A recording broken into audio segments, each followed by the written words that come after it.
Assalamualaikum warahmatullahi wabarakatuh. Alhamdulillahi wa kafa. Sallallahu ala sayyidina Muhammadin Mustafa.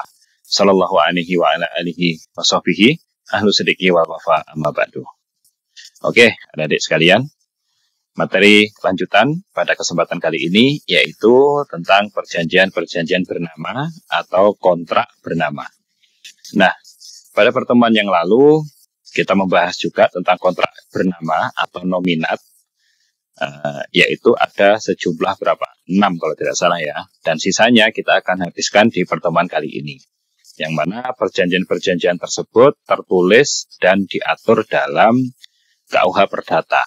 Sehingga kita bisa tahu ya, istilahnya aturannya apa saja sih jika kita itu melakukan kontrak-kontrak yang ada dalam perjanjian. Kita mau jam menyewakah atau jual belikah atau sewa pinjam meminjamkah, kemudian atau dan lain sebagainya. Nah, maka dari itu penting kita belajar tentang perjanjian-perjanjian bernama ini. Nah, tidak usah berlama-lama, mari kita lanjutkan kuliah kita pada kesempatan kali ini.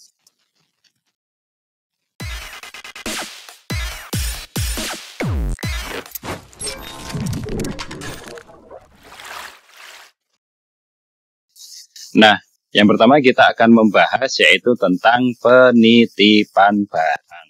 Nah, apa itu penitipan barang? Nah, penitipan barang diatur dalam pasal 1694 sampai 1739 KUH Perdata. Penitipan barang terjadi apabila seseorang menerima suatu barang dari orang lain dengan syarat bahwa ia akan menyimpannya dan mengembalikan dalam wujud asalnya, baik dengan bayaran ataupun tidak.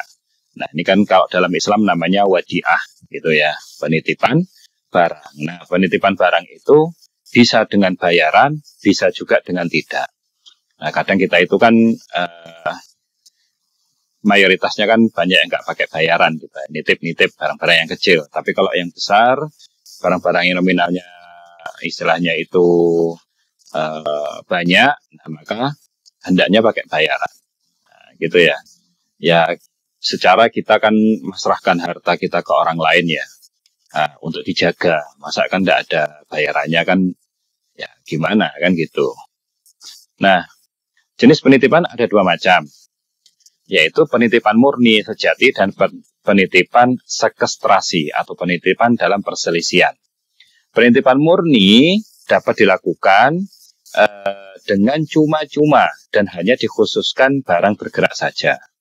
Jadi itu penitipan murni. Nah, nitip murni ini nitip sepeda, nitip uang, nitip mobil, nitip anak yang bergerak ya. Nah, dan macam-macam. Cara penitipannya baik secara sukarela, adanya kesepakatan ya seperti biasa nitip-nitip gitu, atau terpaksa karena timbulnya bencana seperti kebakaran, banjir dan lain sebagainya. Nah, itu istilahnya kan terpaksa ya, karena kita kan kena bencana itu kan mungkin nitip sesuatu, nitip barang berharga dan lain sebagainya karena terpaksa. Kita nggak bisa tahu kan bencana itu kapan. Sedangkan sekestrasi adalah penitipan barang kepada pihak ketiga yang disebabkan adanya perselisihan antara si penitip dengan pihak lainnya atau karena adanya perintah hakim. Pasal 1730 KUH Perdata. Dan sebabnya ada 2, yaitu adanya perselisihan dan adanya perintah hakim. Jadi namanya penitipan sekestrasi itu biasanya sebagai jaminan gitu ya. Nah, dia punya utang gitu, terus kemudian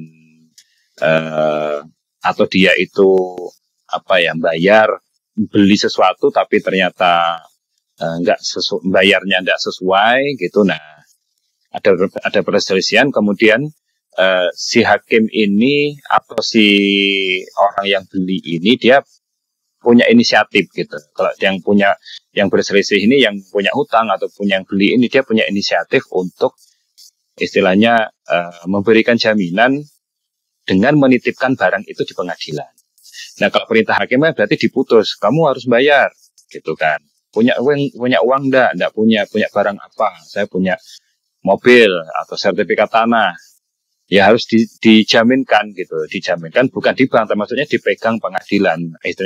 Istilahnya pengadilan itu penengah yang kemudian dia menerima titipan barang sebagai jaminan.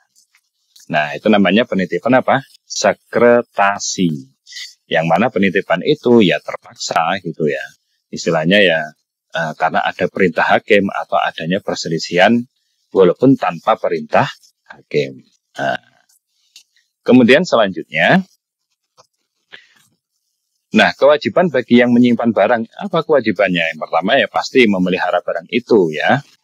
Kemudian yang kedua adalah mengembalikan barang kepada penitipnya. Nah, harus dikembalikan dong. Namanya nitip ya, jangan dimakan sendiri, jangan. Yang ketiga, pemeliharaan harus dilakukan secara hati-hati. Itu bagi yang dititipi, gitu ya. Kemudian selanjutnya hak penyimpan barang. Apa haknya penyimpan barang itu? Yang pertama, penggantian biaya untuk mempertahankan barang. Yang namanya nitip, gitu ya. Apalagi barang yang butuh pemeliharaan, apalagi sesuatu yang hidup, ya otomatis ya kan ngasih makan, bersihin kandangnya, misalkan gitu. Misalkan nitip hewan, ular gitu, ya otomatis ngasih makan, jaga dia biar nggak lari. Kemudian apalagi bersihin kotorannya, kan gitu. Ya harus dikasih ganti rugi gitu loh, maksudnya dikasih gantinya dengan apa? Dengan bayar. Nah, kemudian yang kedua, penggantian kerugian yang diderita dalam penyimpanan barang. Jadi hak yang penyimpan barang itu dia boleh meminta ganti rugi jika barangnya itu ternyata balik kok tidak utuh lagi, ada cacatnya, itu boleh. Boleh. Tapi kalau dia tidak bayar ya jangan minta yang aneh-aneh, nggak bayar. Kalau dia bayar ya, karena kan nggak hati-hati berarti itu si pemberi yang dititipi itu. Yang ketiga, menahan barang sebelum penggantian biaya dan kerugian diterima dari penitip. Ya otomatis ya. Ya ditahan dulu sebelum dibalikin ya, mana uangnya. Kemarin ini habis, misalkan nitip burung gitu kan, habis berapa, atau nitip mobil. Mobil ini apa namanya, awalnya bisa dipakai terus karena lama dititipkan kan. Kemudian apa namanya itu tidak dipanasi dan segala macam misalkan gitu ya, terus terus akinya soak, terus akhirnya macam-macam, akhirnya merembet kemana-mana. Nah, daripada begitu dia akhirnya ganti anunya biar tetap jalan, biar mobilnya tetap bisa dipakai kan, ya juga harus diganti itu. Jangan dikasih kalau belum diganti itu semua gitu loh, kecuali ya orang baik lah ya. Nah, hak penitip adalah menerima barang yang tetap dititipi secara utuh, sedangkan kewajibannya adalah satu, memberikan upah kepada penyimpan. Yang kedua, memberikan penggantian biaya dan rugi kepada penyimpan. Jadi dia ngasih upahnya juga biaya ganti ruginya.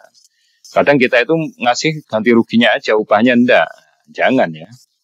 Oke, selanjutnya kita membahas tentang pinjam pakai, ya, pinjam terus dipakai, maksudnya gitu. Nah, pinjam pakai diatur dalam pasal 1740 sampai 1753 KUH Perdata. Pinjam pakai adalah suatu persetujuan yang dimana salah satu memberikan suatu barang kepada pihak yang lainnya untuk dipakai dengan cuma-cuma, dipakai tok loh ya, dipakai saja. Dengan syarat yang menerima barang setelah memakainya atau setelah lewatnya sesuatu waktu tertentu akan mengembalikan. Jadi dia hanya pakai manfaatnya saja, bukan pakai barangnya. Tapi kan yang berarti yang dipinjam manfaatnya saja. Nah, kewajiban penerima pinjaman adalah apa? Satu, menyimpan dan memelihara barang yang dipinjamnya. Pasal 1744 KUH Perdata. Yang kedua adalah mengembalikan barang yang dipinjamnya tepat waktu sesuai kesepakatan. Namanya juga minjem, gitu ya. Nah, apabila barang yang dipinjam itu musnah atau rusak, maka ia bertanggung jawab atas musnahnya barang tersebut. Jadi kalau musnah, Kalau pinjem ini kan tidak pakai uang ini. Pinjem itu tidak pakai uang, tidak ada upah. Kalau pinjem pakai upah namanya nyewa, gitu ya. Ini karena nyinjem dia nggak pakai upah, maka kalau barangnya itu musnah, barangnya itu rusak, maka dia ganti. Kalau maksudnya apa ya? Kalau kita kan kadang ya punya tetangga, punya teman gitu minjem motor tapi nggak ganti bensin sering gitu ya. Minjem apa barang tapi malah rusak gitu. Ya diganti ya, diganti. Nah, kewajiban pemberi pinjaman adalah yang pertama, tidak dapat meminta kembali barang yang dipinjamnya kecuali lewat waktu yang ditentukan. Jadi kalau dalam KUH Perdata, kalau sudah dipinjamkan, jangan meminta kembali sebelum waktunya tiba, sebelum jatuh tempo, istilahnya gitu. Nah, kalau di Islam kan boleh ya. Kalau di Islam itu misalkan kita minjemin orang sebelum waktunya ya boleh, karena hak si peminjam, haknya pemilik barang kan gitu. Nah, kemudian yang kedua, menyerahkan barang yang dipinjamnya. Pemberi pinjaman itu ya memberikan barang, ini barangnya pakai gitu. Minjem tanah, minjem mobil, minjem surat tanah dan lain-lain sebagainya. Nah, sedangkan hak pemberi pinjaman adalah menerima barang yang telah dipinjamnya. Nah, itu. Jadi ketentuannya seperti itu dalam KUH Perdata.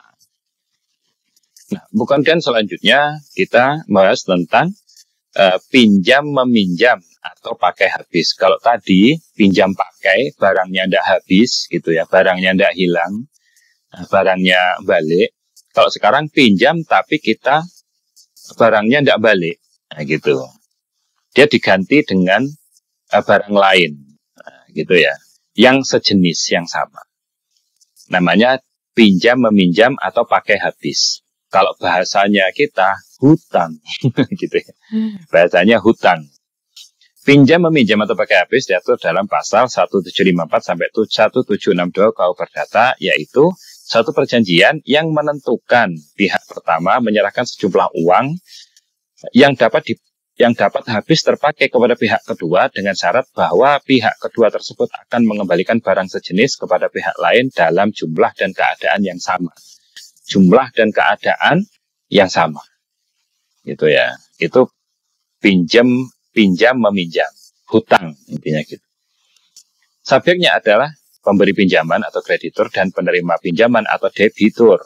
Sedangkan objeknya adalah semua barang yang habis dipakai.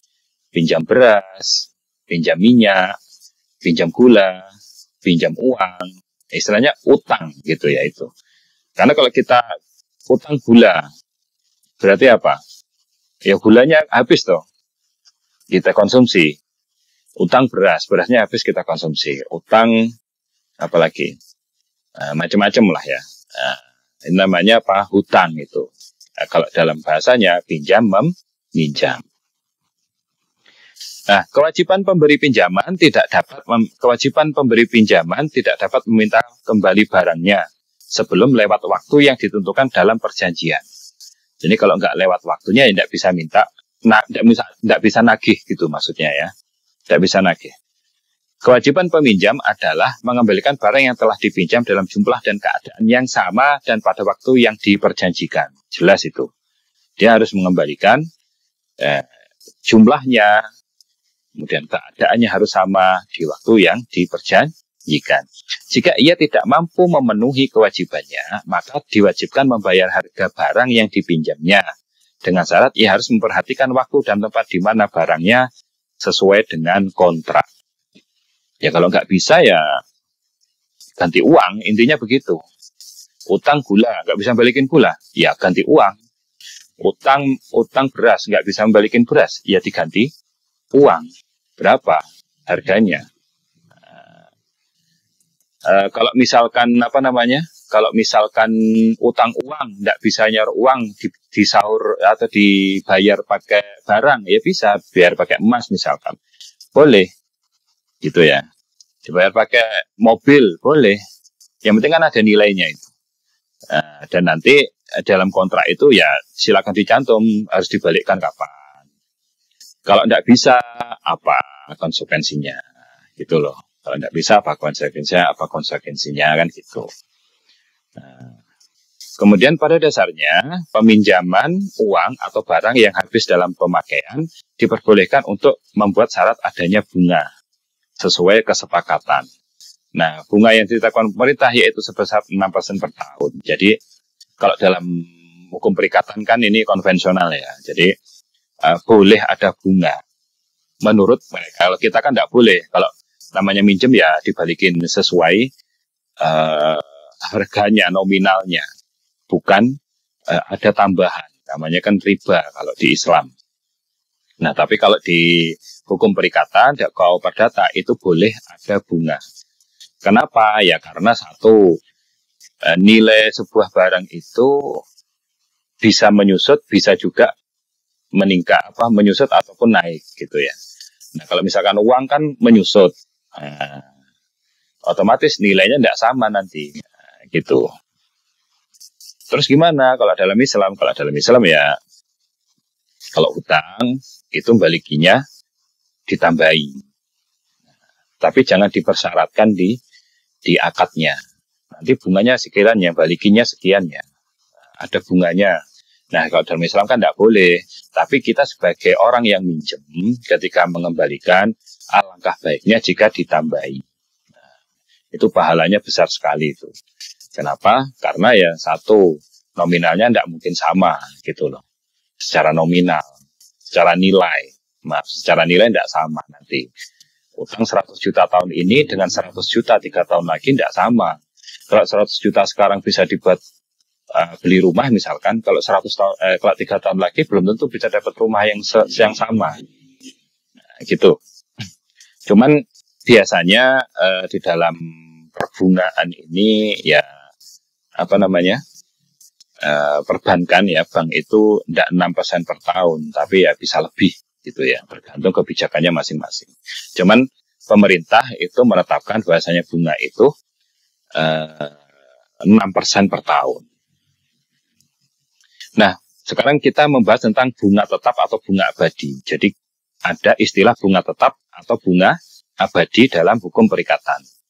Nah, bunga tetap atau bunga abadi diatur dalam pasal 1770 sampai 1773 KUA Perdata. Perjanjian bunga abadi merupakan perjanjian bahwa pihak yang memberikan pinjaman uang akan menerima pembayaran bunga atas sejumlah uang pokok yang tidak akan dimintanya kembali. Gitu ya. Nah, yang tidak akan dimintanya kembali. Jadi istilahnya tetap balikin tapi bunganya saja gitu. Wah, enak dong Pak, bunganya saja. Berarti nggak sebanyak utangnya gitu. Ya belum tentu juga. Gitu ya. Peminjam harus membayar bunga atas pokok utang tersebut secara berkala. Bisa bulanan, bisa triwulanan, atau tahunan. Sebesar persentase bunga per tahun. Nah, hanya saja kedua belah pihak tidak dapat mengadakan kesepakatan bahwa angsuran itu tidak boleh dilakukan sebelum lewat waktu tertentu. Nah, maksudnya ditetapkan berapa angsurannya, berapa tahun. Yang tidak boleh ditetapkan lebih lama dari 10 tahun untuk bayar bunganya saja.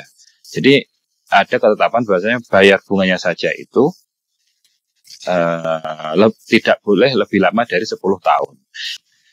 Nah, atau tidak boleh dilakukan sebelum diberitahukan kepada kreditur dengan suatu tenggang waktu maksimal 1 tahun. Jadi kesepakatannya itu untuk deal-dealannya itu diberitahukan kepada kreditur. Saya sanggupnya sekian, bayarnya sekian. Nah, itu maksimal 1 tahun untuk menimbang-nimbang, untuk memilih-milih jadi atau tidaknya pinjam bunga abadi itu. Nah, transaksi bunga abadi atau bunga tetap itu. Nah, sebagai contoh, Indonesia telah berhutang kepada negara donor seperti CGI, IMF, ABD, dan lain-lain. Nah, bunga yang ditetapkan oleh pemberi pinjaman sangat kecil, yaitu 5-10% per tahun, dan jangka waktunya berkisar antara 10 sampai 30 tahun. Nah, ini kan, kalau ini kan antar negara ya. Kalau yang 10 tahun kita dibahas sebelumnya tadi, itu kan ketetapan di negara kita. Nah, ini kan kita kalau antar negara internasional itu ada tenggang waktunya berkisar antara 10 sampai 30 tahun. Bunganya itu 5-10%. Ya intinya begini sebenarnya ini. Bunga tetap atau bunga abadi itu tetap ada bunganya gitu loh. Walaupun seakan-akan pokoknya itu nggak dibayarkan, tapi dia balikinnya tetap lebih.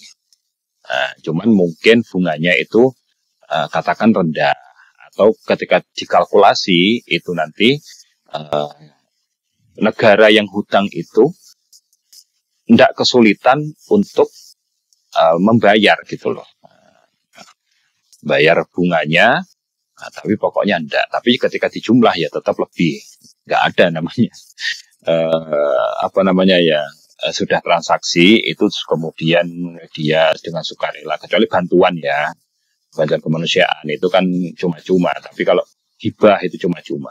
Tapi kalau sudah kesepakatan seperti ini ya pasti ada untungnya gitu ya. Nah, kemudian selanjutnya perjanjian untung-untungan. Nah, ini ada perjanjian untung-untungan ini. Perjanjian untung-untungan terdapat pada pasal 1774 sampai 1791 KUH Perdata. Apa itu? Yaitu suatu perjanjian di mana suatu hasil untung rugi bagi kedua belah pihak tidak dapat dipastikan terlebih dahulu, tetapi didasarkan pada suatu kejadian yang belum pasti. Ingat ya, kejadiannya belum pasti. Nah, jenisnya ada 3, yaitu perjanjian pertanggungan atau asuransi, dan diatur dalam KUH Dagang. Jadi yang pertama perjanjian untung-untungan itu dalam KUH Perdata itu kan ada 3. Yang pertama asuransi. Ya, asuransi ini ada pembahasan tersendiri, ya gitu ya. Maksudnya ada pembahasan tersendiri dan lebih detail lagi itu dalam KUH Dagang. Kemudian yang kedua ada bunga cagak hidup. Bunga cagak hidup itu istilahnya ya hibah lah ya. Gitulah hibah, bunga cagak hidup itu. Dan perjudian atau dan pertaruhan. Maksudnya perjudian serta pertaruhan gitu ya. Perjudian itu permainannya gitu ya. Perjudian itu permainannya, pertaruhan itu uang yang ditaruh, kalau bahasa Jawanya yang diudu. Yang dijadikan uangnya itu namanya pertaruhan. Atau barangnya itu pertaruhan, tapi permainannya namanya perjudian. Nah, itu dalam pasal 1774 KUH Perdata. Nah sekarang bunga cagak hidup, kita bahas bunga cagak hidup ya. Bunga cagak hidup adalah uang yang harus dibayarkan setiap tahun atau bulan kepada orang yang ditunjuk selama ia masih hidup atau dalam beberapa waktu tertentu untuk keperluan sehari-harinya. Hal ini disebabkan perjanjian, hibah, atau wasiat. Nah, gitu ya. Jadi bunga cagak hidup itu seperti hibah, seperti saya misalkan nafkah lah ya. Kalau nafkah kan wajib ya. Ya hibah tapi setiap hari gitulah. Atau sedekah setiap hari lah.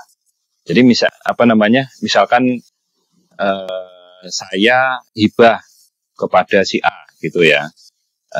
Per bulan tak kasih 50.000, per bulan tak kasih untuk biaya sehari-harinya dia. Misalkan saya nanggung listriknya per bulan, itu misalkan, atau nanggung berasnya sebulan, gitu.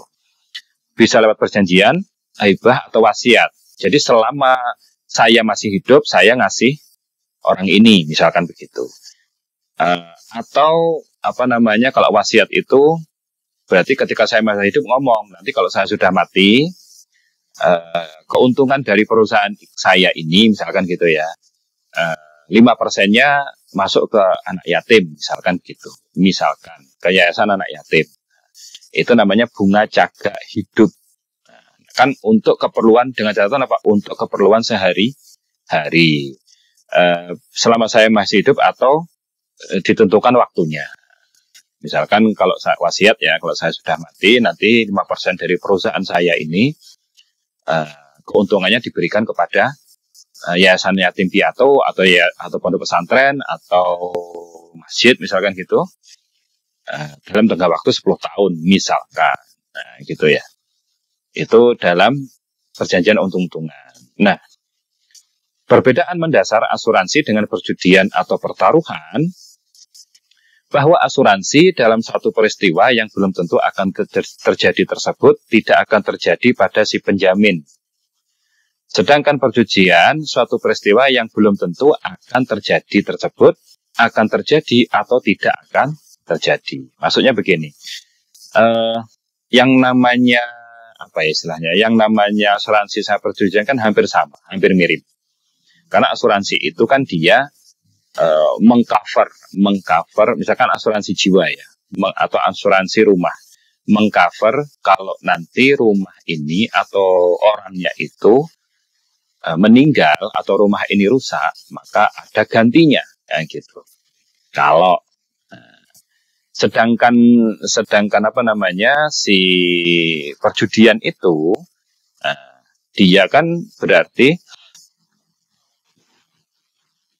pengen menang tapi belum tentu, pengen dapat uang lebih tapi belum tentu, tergantung permainannya kan gitu, tergantung permainannya. Kalau asuransi itu kan tidak bisa kita apa ya, misalkan asuransi jiwa, kalau nanti kecelakaan apa namanya dia berobat nanti ditanggung kan gitu. Lah ternyata siapa yang pengen kecelakaan? Kan tidak ada. Nah, makanya di sini bahwa asuransi dalam satu peristiwa yang belum tentu akan terjadi, belum tentu akan terjadi kan kecelakaannya. Akan tetapi belum tentu akan terjadi, tidak akan terjadi pada si penjaminnya. Jangan sampai terjadi kecelakaan yang mana nanti, iya kan kalau kecelakaannya sedikit, kalau misalkan sampai lumpuh dan segala macam kan tidak enak. Sedangkan perjudiannya itu peristiwa yang belum tentu akan terjadi tersebut, nah akan terjadi atau tidak akan terjadi. Kalau yang ini benar-benar dihindari, gitu ya. Kalau asuransi itu dihindari, benar-benar dihindari kecelakaannya atau rumahnya kena bencana kan dihindari, tidak mau itu. Tapi kalau apa namanya benar-benar dihindari ya kalau yang asuransi. Kalau yang judi dia akan terjadi, ya akan menang atau kalah. Nah gitu masih ya dua gitu loh, kemungkinannya dua. Kalau ini kan nggak mau dia. Kalau yang asuransi ya jangan sampai kecelakaan, jangan sampai rumahnya rusak gitu, roboh, kena bencana. Nah itu bedanya antara asuransi dan apa ini judi dalam hukum perikatan. Kalau dalam hukum Islam itu kan kalau asuransi sama apa judi itu, bahkan dengan muamalat yang lain, dalam transaksi yang lain, kalau judi itu kan nggak ada timbal balik manfaat. Gitu loh, paham ya? Nggak ada timbal balik manfaat. Kalau judi kan hilang atau menang kan gitu. Ya nggak ada timbal balik manfaat. Kalau dia menang berarti bandarnya juga nggak dapat manfaat. Kalau dia kalah, ya dia bandarnya dapat manfaat, dia nggak dapat manfaat. Kalau transaksi di kita, di Islam itu kan prinsipnya harus ada timbal balik manfaat. Saya jual, dapat uang, membeli dapat barang. Kan gitu. Kalau nyewa, saya dapat uang, yang nyewa dapat manfaat barang. Kan gitu. Dan lain sebagainya. Itu apa namanya perbedaan antara judi dan selain judi. Oke, selanjutnya, pemberian kuasa. Nah, pemberian kuasa itu kalau dalam Islamnya adalah perwakilan. Wakil, wakalah. Pemberian kuasa diatur dalam pasal 1792 sampai 1818 KUH Perdata, yaitu suatu perjanjian yang berisikan pemberian kekuasaan kepada orang lain yang menerimanya untuk melaksanakan sesuatu atas nama orang yang memberi kuasa, atau dalam istilah lain perwakilan atau wakil. Nah, dilihat dari cara terjadinya, perjanjian memberikan kuasa diberikan menjadi 6 macam. Nah, ini 6 macam. Yang pertama, pemberian kuasa akta umum. Nah, gitu ya. Pemberian kuasa akta umum. Artinya apa? Dia pemberian kuasanya di hadapan notaris dan mempunyai sah sebagai bukti bahwasanya dia benar-benar sebagai wakilnya. Kemudian yang kedua, surat di bawah tangan namanya. Perjanjian pemberian kuasa, surat di bawah tangan atau dilakukan para pihak. Jadi nggak di hadapan notaris, hanya berdua kita yang saja, yang bertransaksi itu. Nggak di depan notaris, namanya surat di bawah tangan. Yang ketiga secara lisan, ya lisan seperti kita ngomong. Ambilkan ya nanti apa ya, uangnya ambilkan, saya jual beli tanah terus uangnya nanti ambilkan ya di Pak ini gitu. Itu perwakilan dengan lisan. Yang keempat dengan diam-diam. Diam-diam ini juga istilahnya tidak dikasih tahu yang lain, nggak dikasih tahu ke orang lain, enggak. Dia hanya diam-diam saja. Misalnya hampir sama seperti surat di bawah tangan. Kalau surat di bawah tangan itu dia pakai tulisan apa? Atau pakai perjanjian tertulis, ada materainya, tapi nggak di depan notaris. Kalau diam-diam nih ya sudah, antara saya dan wakil saya itu yang tahu, gitu ya. Antara saya dan wakil saya itu yang tahu. Nggak ngomong-ngomong ke orang lain gitu ya. Yang kelima cuma-cuma. Nah, ini cuma-cuma itu tanpa biaya. Nah, ya kan biasanya namanya perwakilan itu ya ada biayanya lah ya. Itu ada upahnya, ada transportnya. Cuman ada juga yang perwakilan cuma. Yang keenam, kata khusus. Ya, jadi kepentingannya perwakilannya itu, pemberian kuasanya itu hanya untuk kepentingan tertentu saja.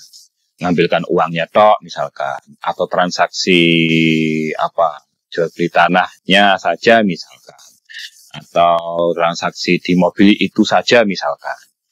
Itu kepentingan khusus.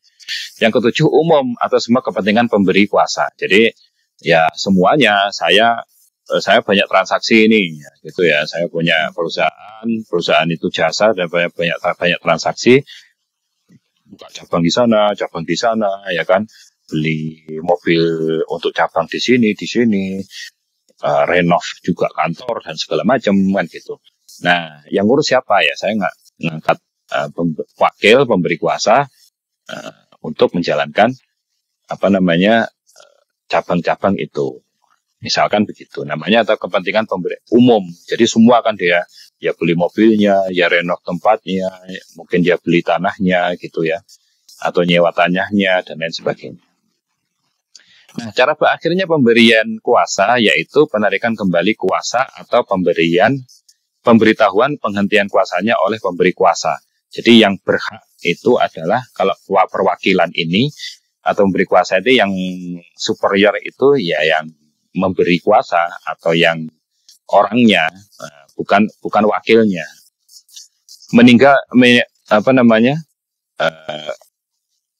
Berakhirnya juga karena meninggalnya salah satu pihak, atau pemberian kuasa atau penerima berada di bawah pengampuan.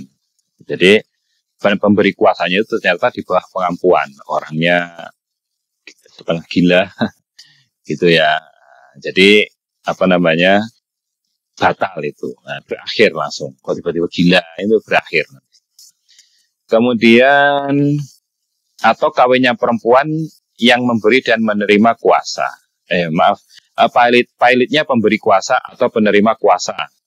Kalau orangnya dinyatakan pilot ya berakhir ini perwakilannya ini. Atau kawinnya perempuan yang memberi dan menerima kuasa. Pasal 181 KUH Perdata. Ya karena menurut undang-undangnya kalau perempuan yang sudah menikah itu berarti dia di bawah, istilahnya ya di bawahnya suaminya. Jadi dia nggak boleh lagi istilahnya memberi atau menerima kuasa. Itu seorang perempuan. Tapi mungkin sudah diganti larangan ini ya. Nah, kurang tahu saya, coba dilihat lagi. Nah, selanjutnya yang ketujuh, perjanjian penanggungan utang. Isi penanggungan utangnya tahu ya, istilahnya dia bayari utangnya orang lain, itu intinya. Nah, perjanjian penangguhan utang diatur dalam pasal 1820 sampai 1850 KUH Perdata, yaitu satu perjanjian di mana pihak ketiga atau orang lain yang nggak ada di transaksinya itu demi kepentingan kreditur mengikatkan dirinya untuk memenuhi perikatan debitur. Nah, bila debitur itu tidak memenuhi perikatannya, jadi ketika orang yang hutang ini dia tidak bisa bayar, kemudian ada orang lain, pihak ketiga datang, jamin. Wes, nggak usah nagih ke debitur itu, ke orang yang utang itu, nagihnya ke saya. Saya yang jamin utangnya. Nah, misalkan begitu. Pada prinsipnya, penanggungan utang tidak wajib membayar. Pada prinsipnya, penanggung utang, ya, atau pihak ketiga tadi, tidak wajib membayar utang debitur kepada kreditur. Tidak wajib, dia hanya jamin saja. Dan bukan berarti terus nanti saya bayar utang terus saya bayarin, belum tentu juga gitu ya. Kecuali jika debitur lalai membayar utang. Kalau sudah lalai, jelas-jelas lalai atau dia bangkrut, yes, mau gimana lagi? Ya karena dia sudah menjaminkan dirinya gitu ya. Antuman kalau dalam bahasa Arabnya antumanun. Untuk membayar utang debitur tersebut, maka barang kepunyaan debitur harus disita dan dijual terlebih dahulu untuk melunasi hutangnya. Jadi barang apapun yang dipunyai orang hutang itu harus dihabiskan dulu untuk melunasi hutangnya. Ini bahayanya utang sampai kayak gitu ya. Sebelum si penjamin atau yang domin atau yang menanggung tadi itu ikut melunasi hutangnya, tapi debitur itu juga harus dihabiskan dulu. Dia punya apa ya, jual untuk melunasi utangnya. Gitu lah. Jual untuk melunasi utangnya itu. Nah, baru nanti sisanya kalau sudah nggak ada lagi, baru si penanggung utang itu atau yang jamin tadi dia membantu melunasi hutangnya. Itu alurnya begitu, bukan berarti langsung saya jamin ya. Sudah karena dijamin sama Pak ini, kamu nagihnya sama dia, jangan sama saya lagi. Oh, enggak bisa gitu. Nah, gitu ya. Nah, di dalam pasal 1381 KUH Perdata ditentukan 10 cara berakhirnya perjanjian. Nah, ini ada penanggungan utang, perjanjian penanggungan utang. Apa? Pertama pembayaran, ya utangnya dibayar. Yang kedua penawaran pembayaran tunai diikuti dengan penyimpanan atau penitipan. Ini biasanya yang masalah itu kan yang hutang. Ini yang masalah yang memberi hutang. Nah, makanya ada penawaran pembayaran tunai diikuti dengan penyimpanan atau penitipan. Nah, karena yang masalah yang utangi, bukan yang berhutang. Nah, yang selanjutnya pembaruan utang. Pembaruan utang itu ya misalkan tenggat waktunya ditambahi atau bayarnya itu tidak harus dengan uang, misalkan dengan emas dan lain sebagainya. Kemudian selanjutnya kompensasi, selanjutnya lagi percampuran utang, selanjutnya lagi pembebasan utang. Pembebasan utang jelas ya, dibebaskan utangnya. Kemudian selanjutnya musnahnya barang yang terutang. Kemudian kebatalan atau pembatalan dan berlakunya syarat pembatalan. Jadi berakhirnya perjanjian ini nanti kita akan bahas khusus ya di pertemuan setelah ini, di materi selanjutnya gitu ya setelah ini. Selanjutnya perjanjian perdamaian. Kalau dalam bahasa Arabnya solah, as-solah atau al-islah. Damai, islah itu kan perbaiki ya. Perjanjian perdamaian diatur dalam pasal 1851 sampai 1864 KUH Perdata. Apa itu? Yaitu persetujuan yang mana kedua belah pihak atas dasar saling pengertian mengakhiri suatu perkara yang sedang berlangsung atau mencegah timbulnya sengketa. Jadi harus ada, kalau mau damai itu ada sengketa dulu, ada perkaranya dulu. Jangan belum apa kita damai, belum bertengkar udah damai. Nah, gitu ya. Objek perjanjian perdamaian apa? Gitu ya. Nah, objeknya apa? Yang pertama, perdamaian dapat diadakan mengenai kepentingan keperdataan yang timbul dari suatu kejahatan atau pelanggaran. Dalam hal ini, perdamaian sekali-sekali tidak menghalangi pihak kejaksaan untuk menuntut kejahatan atau pelanggaran yang bersangkutan. Jadi, namanya damai itu istilahnya ya dimaafkan kayak gitu. Tapi kan proses hukum tetap berlanjut. Tuh. Udah damai terus damai maaf ya wes. Kalau tidak damai kan kalau yang namanya damai itu bukan berarti menghapus hukum gitu ya, membatalkan hukumnya enggak, kecuali memang benar-benar si orang ini memaafkan dan sudah tidak menuntut lagi gitu. Kemudian selanjutnya, yang kedua, setiap perdamaian hanya menyangkut soal yang tercantum di dalamnya. Jadi dalam perjanjian itu, yang namanya persengketaan itu kan ya berarti yang antara dua orang itu atau dua pihak itu. Sedangkan pelepasan segala hak dan tuntutan-tuntutan itu berhubungan dengan perselisihan yang menjadi sebab perdamaian tersebut.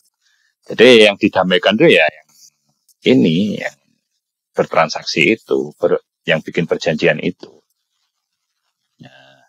Perdamaian yang diadakan di antara pihak harus dibuat dalam bentuk tertulis. Jadi kalau mau ada perdamaian harus tertulis dan harus ada masalahnya dulu, sengketanya dulu apa, pelanggarannya misalkan.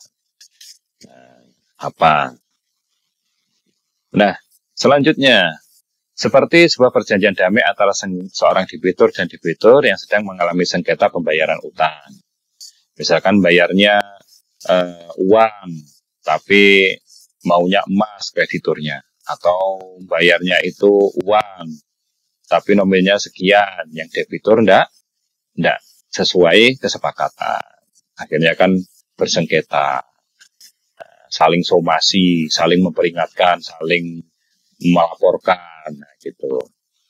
Nah, perjanjian tersebut dapat mencakup kesepakatan mengenai cara pembayaran utang, bunganya, atau jangka waktu pembayarannya. Nah, yang perlu digarisbawahi dalam perjanjian damai itu apa? Nah, ini yang perlu digarisbawahi ya. Pertama, harus dibuat dengan sukarela dan tanpa paksaan. Jadi jangan istilahnya damai itu kalau sudah istilahnya saling ngotot semuanya punya bukti dan sebagainya, ya harus dengan sukarela tanpa paksaan. Yang kedua, harus jelas dan spesifik mengenai isi dan tujuan perjanjian. Nah, yang ketiga, harus ditandatangani oleh semua pihak yang terlibat, ya yang bertransaksi itu. Yang keempat, dapat diperkuat oleh akta notaris atau pengadilan tergantung pada jenis sengketa. Karena namanya perdamaian itu kan ya nggak hanya di keperdataan ya, di hukum perdata saja. Di sini saya ngambil yang hukum perdata saja karena kan mata kuliahnya kita kan perdata. Sedangkan perdamaian itu bisa juga di pidana, bisa juga di yang lain gitu loh. Yang kelima, perjanjian damai yang sah memiliki kekuatan hukum yang sama dengan putusan pengadilan. Nah, gitu ya. Nah, yang putusan pengadilan. Oke, adik-adik semua, itu saja yang dapat saya sampaikan pada kesempatan kali ini. Kalau ada yang kurang atau salah, silakan tulis di kolom komentar. Assalamualaikum warahmatullahi wabarakatuh.